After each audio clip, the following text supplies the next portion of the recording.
Hey guys, how's everyone doing? This is Sir Jedi Sentinel, and welcome back to Batman Be Vlogged, the weekly vlog series where I review an episode of Batman Beyond after watching it for the very first time. Today we are looking at episode 17, Lost Soul, written by Stan Berkowitz and directed by Butch Lukic. Okay, we're in a futuristic sci-fi setting. It's about time we did a Ghost in the Machine plot.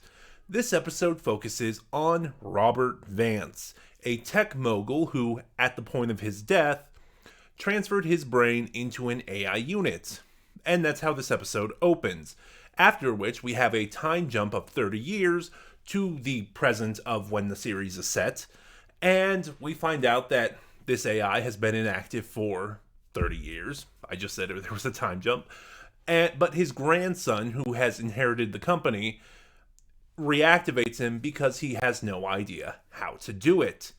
So, of course, the AI of Robert Vance agrees to take over, and after being out of commission for so long, decides to go wild. Robert Vance is a really good villain.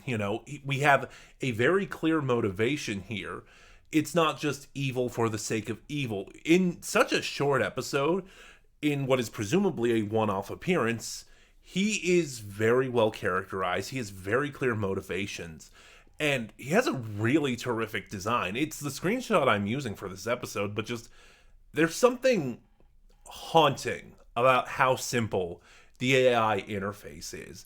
And Stacy Keach, who is our guest star, who voices him, does a terrific job. He hits just that perfect balance between monotone and emotion that a lot of actors who are playing computers or robots or AI really have to nail to be effective.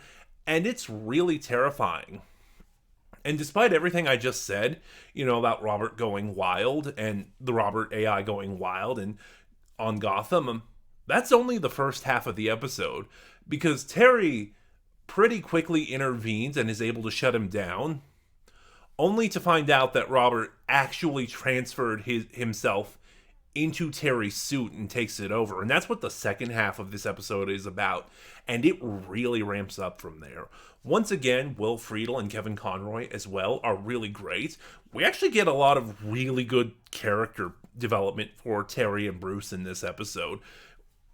Again, which I just have to applaud, because these episodes, factoring in for commercial breaks, are 20 minutes. Like, on average, if you look at a half-hour show nowadays, it's 25 minutes to accommodate for commercial breaks. But like back then in the 90s, as I just said, this episode's only 20 minutes and it's paced very well. It uses its time wisely. Nothing feels underdeveloped or feels like anything happened too fast. It uses its time effectively.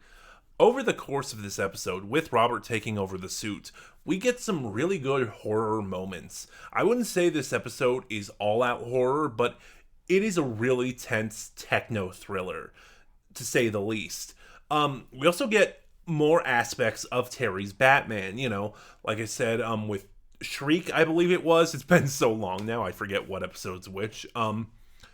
Where, we saw Terry really play up the detective aspect of Batman. Here, because he doesn't have the suit on him, he has to find another way to move and be active. So he puts on a domino mask, he puts on Dick Grayson's mask, and Bruce gives him his utility belt, which he has to use to take down the suit. Actually, thinking about it now, that is something I kind of noticed. I'm not going to nitpick it, but the portrayal of the suit's power is wildly inconsistent across this series.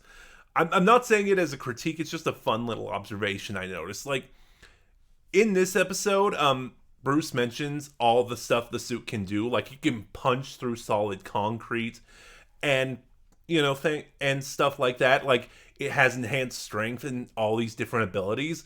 And then I think to episodes like The Winning Edge, where Terry struggled to fight a high school gym teacher.